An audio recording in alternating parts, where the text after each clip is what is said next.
Joanna Weaver escreveu o seguinte sobre oração: não há nada tão grande ou tão pequeno que não possa ser apresentado ao coração do Pai. Interceder pelos nossos filhos é exatamente isso, é levar coisas grandiosíssimas na presença de Deus e coisas que aos olhos dos outros parecem ser insignificantes, mas Deus cuida de cada detalhe. Deus cuida da nossa vida, de todas as questões. Veremos hoje no programa Mães Intercessoras com a missionária Vilma o quanto é importante nos edificarmos em oração. Fique aí com a gente, desde já compartilhe o link desse programa para que outras vidas possam entrar nesse projeto tão precioso e tão maravilhoso. Seja muito bem-vinda a esse programa. Eu sou Eliane e esse é o nosso programa Conexão Feminina.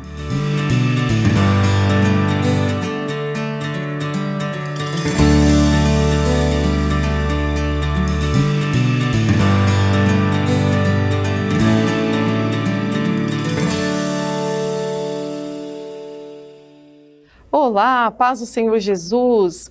Hoje, pela graça de Deus, nós estamos aqui novamente, mais uma vez, no nosso programa Mães Intercessoras, que é um programa que também é um projeto do Ministério de Mulheres da Igreja Adventista da Promessa, um projeto que visa o incentivo à oração, à intercessão pelos filhos e também pelos filhos de outras pessoas, né, pelos filhos de outras famílias.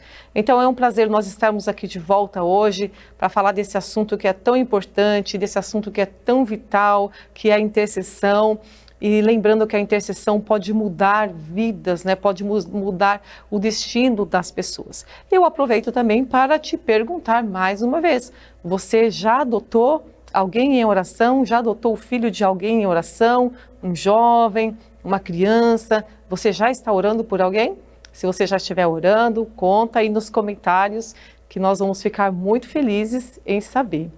O tema da nossa conversa aqui hoje é chamados para resgatar. Todos nós gostamos de ouvir histórias sobre resgates, quando acontece alguma coisa na nossa cidade, ou até mesmo em outros lugares distantes, né, em outros países.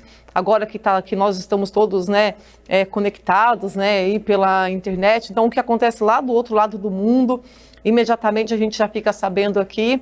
E às vezes acontecem, né, fatos, né, onde a vida de pessoas estão em risco. Então a gente fica ali ligado, né, para saber como que aquela história vai terminar. Nós vivemos isso não faz muito tempo, né, quando aqueles mineiros, por exemplo, ficaram debaixo da terra lá, soterrados, e toda aquela operação, né, para salvar aquelas pessoas. Aqueles 12 meninos, né, jogadores, era um time de futebol lá na Tailândia que acabou entrando dentro de uma caverna que foi alagada pela água da chuva, e aí ficou o mundo inteiro ali naquela expectativa, né, assistindo para ver o que ia acontecer, como aqueles meninos seriam resgatados.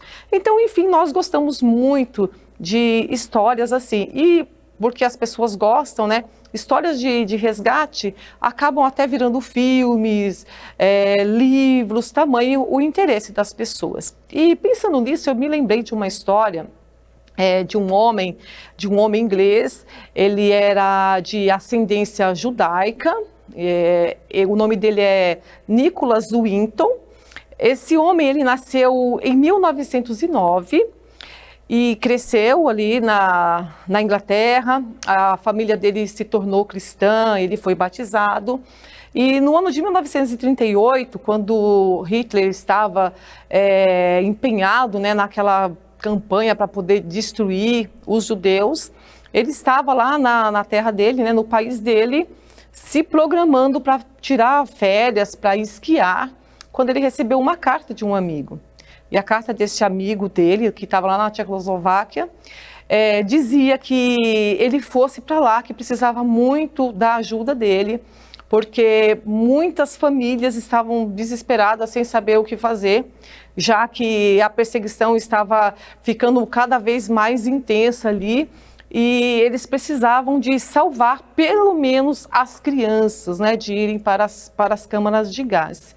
Então, quando ele recebeu aquela carta, ele que era, né, de família, né, de ascendência judaica, ele então cancela suas férias e vai para lá para se encontrar com seu amigo. E aí ele usa todo o seu poder, sua influência, né, sua sabedoria, e ele consegue então embarcar para a Inglaterra. Ele consegue embarcar 669 crianças. Ele salvou a vida dessas crianças. Essas crianças foram para a Inglaterra. Lá elas foram recolocadas, né, em lares ali ingleses.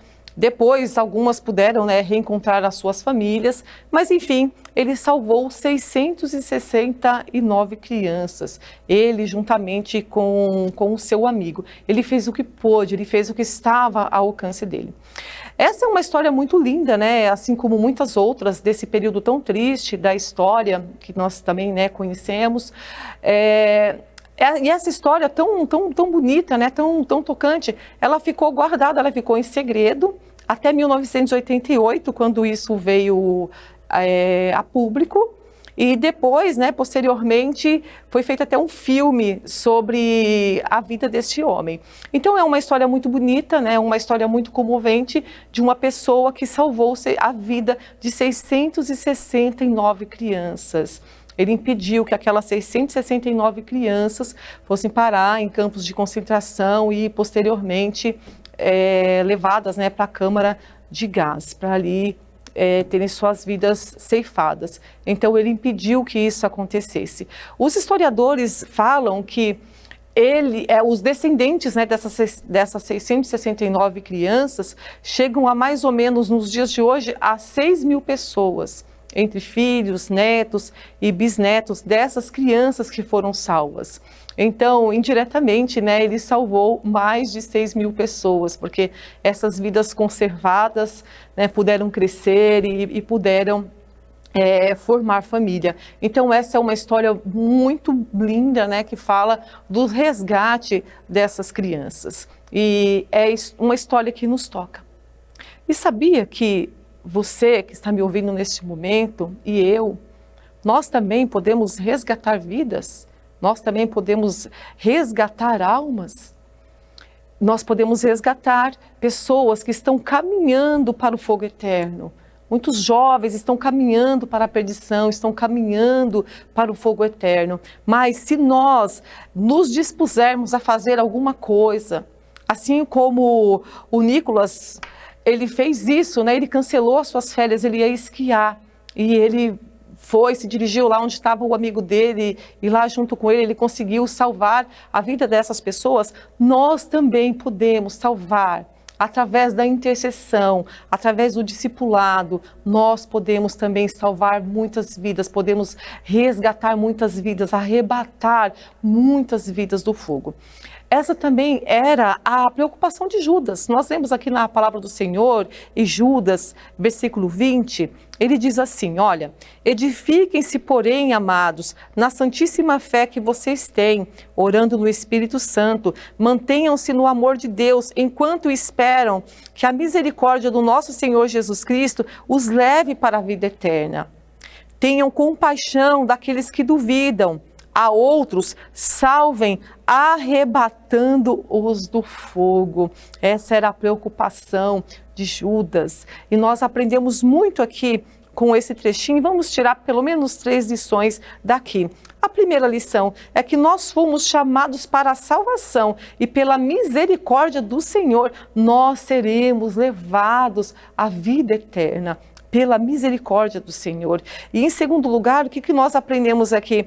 É que nós precisamos nos manter no amor de Deus, enquanto nós esperamos, né, a volta do Senhor Jesus, enquanto nós aguardamos que Cristo nos leve para a vida eterna, nós precisamos nos manter no amor de Deus. E além de nos manter no amor de Deus, nós precisamos também de ter compaixão das pessoas. Compaixão daqueles que duvidam, compaixão daqueles que estão caminhando em direção à perdição, que estão caminhando em direção ao fogo eterno. E como que a gente pode salvar, como que a gente pode resgatar essas pessoas, como podemos resgatar jovens assim. Eu tenho certeza que você que está me ouvindo neste momento conhece alguém, de repente na sua família, alguém na igreja, alguém na sua comunidade, filho de alguém que você conhece e que está caminhando em direção à perdição, caminhando em direção ao fogo eterno. E o que você pode fazer? Você pode, segundo a palavra de Deus, você pode ter misericórdia, você pode ter compaixão e você pode salvar. Mas como a gente faz isso? A gente faz isso através da intercessão, a gente faz isso através da oração, a gente faz isso também através do ensino da palavra de Deus. E uma vez que o Espírito Santo atua na vida dessa pessoa que você está orando, que você está ensinando, então aí começa, né, esse processo de salvação, de conversão. Ele que estava caminhando para a perdição, caminhando para o fogo eterno, então ele muda de direção, ele muda de vida. E as mudanças, elas são percebidas, né, na vida dessa pessoa, no seu dia a dia, e também o seu destino muda, porque ele que estava caminhando para a morte eterna, então ele passa juntamente com você a aguardar que Jesus Cristo venha para nos levar para a vida eterna.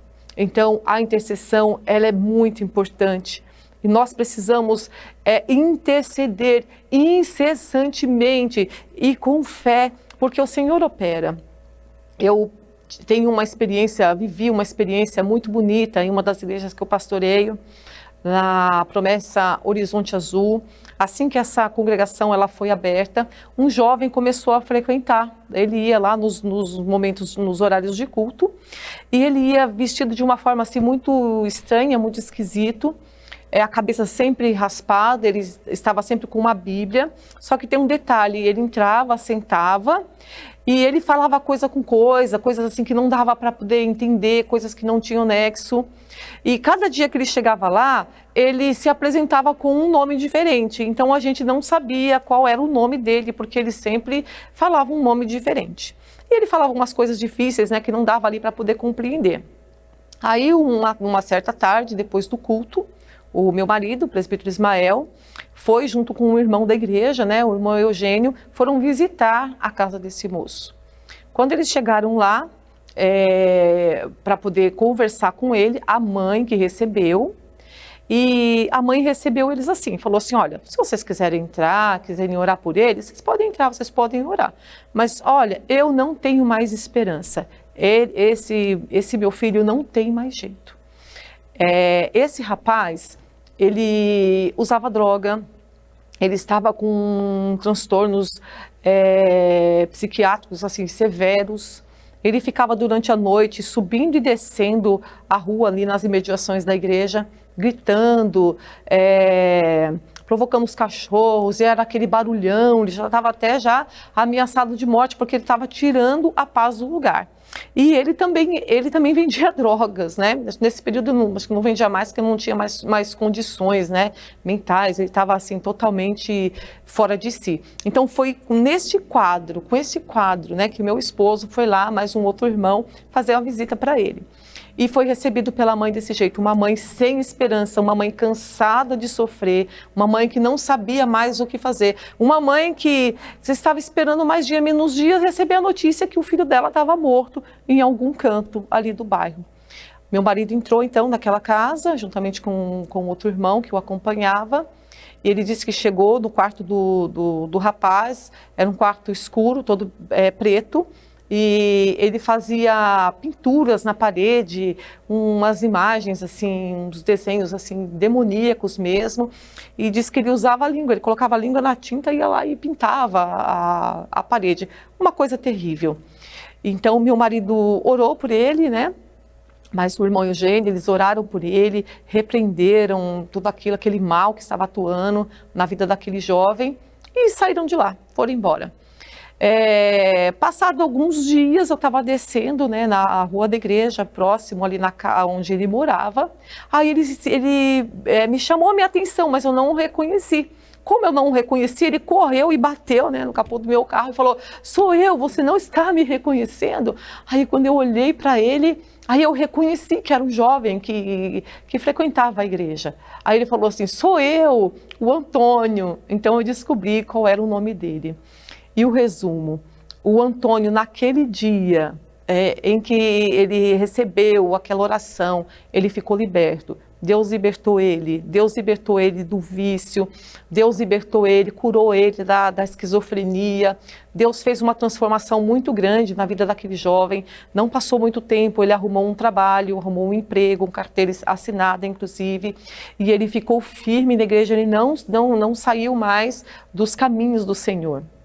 Ele chegou até a participar no Ministério de Capelania, quando nós íamos na Fundação Casa, né, nesse tempo, ele ia lá para poder conversar, para poder compartilhar o testemunho dele.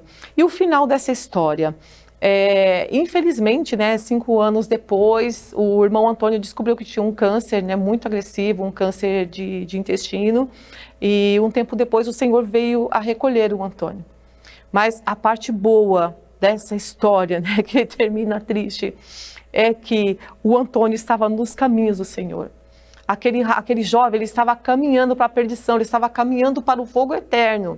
Mas através da oração de alguém que se interessou pela vida dele, Deus mudou totalmente, transformou a vida daquele moço, libertou aquele moço, curou aquele moço, e ele pôde caminhar nos caminhos do Senhor, até o seu último dia de vida. O Senhor, quando o Senhor o recolheu, ele estava nos caminhos do Senhor. Então ele está aguardando que Cristo volte e o leve para a vida eterna, assim como nós todos aguardamos. Então não tem caso difícil demais, não tem situação difícil demais, não tem nada impossível, não tem nada que Deus não possa fazer. E assim como nós nos emocionamos muito com as histórias de salvamento, com as histórias de resgate que nós assistimos nos noticiários, nós também nos alegramos muito por uma vida que Deus salva, por uma vida que estava caminhando em direção à perdição, em direção ao fogo eterno. A gente se alegra muito de saber que uma vida foi salva. E voltando a falar do jovem, né, que interrompeu suas férias para poder ir lá ajudar a salvar as crianças judias, né? Foi um ato maravilhoso. E o que sensibilizou ele, né, que fez com que ele cancelasse as suas férias, ele ia esquiar e fosse lá ajudar o amigo. Aquilo tocou no coração dele. Crianças estavam caminhando para a câmara de gás. Ele falou: não, eu preciso fazer alguma coisa. Então ele interrompeu as suas férias e foi para lá e viajou para lá, e também colocando a sua própria vida em risco. Mas o Senhor o abençoou, né? Deu tudo certo, ele conseguiu salvar todas aquelas pessoas. E assim como ele foi sensibilizado pela carta do amigo, né, de saber que crianças estavam caminhando para a câmara de gás, nós também, como discípulos do Senhor Jesus, como filhos de Deus, como pessoas que foram salvas, alcançadas pela graça, nós também precisamos nos sensibilizar com a notícia de que muitas pessoas, muitos jovens principalmente, estão nesse momento caminhando em direção à perdição, caminhando em direção ao fogo. Mas nós podemos livrá-las. Talvez a gente não consiga livrar todos que nós conhecemos, né?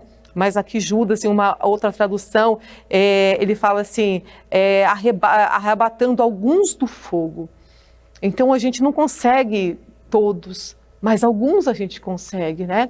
A gente consegue orar por uma pessoa, a gente consegue ensinar uma pessoa, a gente consegue se dedicar pela vida de uma pessoa. E uma pessoa salva faz muita diferença, muita diferença.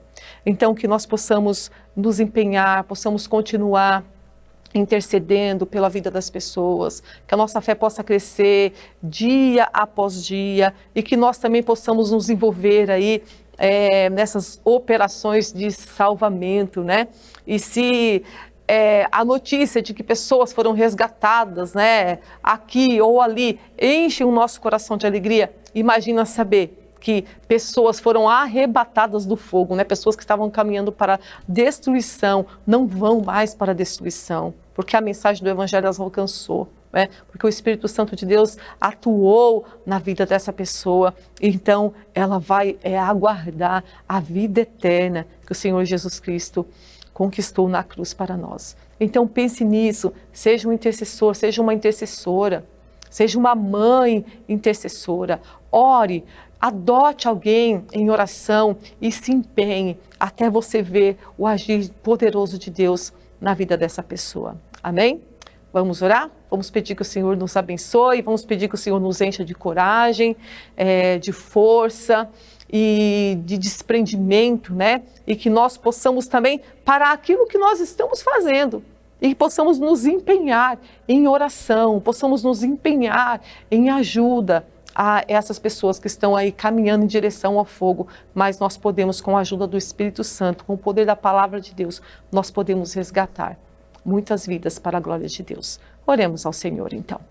Soberano Deus, eterno Pai que está nos céus, nós te agradecemos, Senhor Deus, pelo teu amor, pela tua misericórdia para cada um de nós, ó Pai. Nós também estávamos caminhando em direção à perdição eterna, ó Pai. Mas nós fomos alcançados por Ti, nós fomos alcançados, meu Deus, pela mensagem do Evangelho. O Espírito Santo de Deus atuou, trabalhou em nosso coração. E hoje nós aguardamos a vida eterna que Jesus Cristo preparou para nós. Ó Deus de amor, nós te agradecemos, obrigado pela tua misericórdia. E eu te peço, Senhor Deus, que neste momento o Senhor venha nos abençoar também grandemente, ó Pai. E que no nome santo de Jesus, todos nós possamos nos empenhar em interceder, possamos nos empenhar em salvar alguém que está caminhando em direção à perdição, mas que nós possamos salvar, que nós possamos resgatar, Senhor. Eu te peço, ó Deus, no nome santo de Jesus, que o Senhor nos ajude, que o Senhor nos encha de poder, nos encha de coragem e que no nome santo de Jesus nós possamos parar aquilo que estamos fazendo e possamos nos empenhar, ó Deus, no salvamento da vida de alguém, ó Pai. Eu te peço que o Senhor nos ajude. Eu oro também por todas as mães intercessoras neste momento, que o Senhor abençoe a cada uma delas, Pai, e que no nome santo de Jesus elas possam, Senhor Deus, nós possamos, ó Deus, cada vez mais orar e cada vez mais, ó Deus, vermos o Senhor operando, agindo, libertando, salvando, curando e que o teu nome seja glorificado e exaltado. Obrigado, Senhor Deus, por tudo. Nós te agradecemos e pedimos que a tua bênção seja sobre nós, no nome santo de Jesus. Amém. Que Deus abençoe grandemente a sua vida, que você possa continuar pensando sobre isso que nós acabamos de falar aqui, de conversar, e que você possa se empenhar também na salvação, no resgate de alguém. E que Deus abençoe grandemente a sua vida. Como a palavra do Senhor nos ensina e nos leva ao lugar certo. Essa palavra nos conduziu aos pés do Senhor. Eu tenho certeza que você foi muito edificada, edificado. Que Deus abençoe poderosamente a sua vida. Continue compartilhando esse programa, continue sendo usada por Deus. E muito obrigada por estar conosco até agora e até o próximo programa.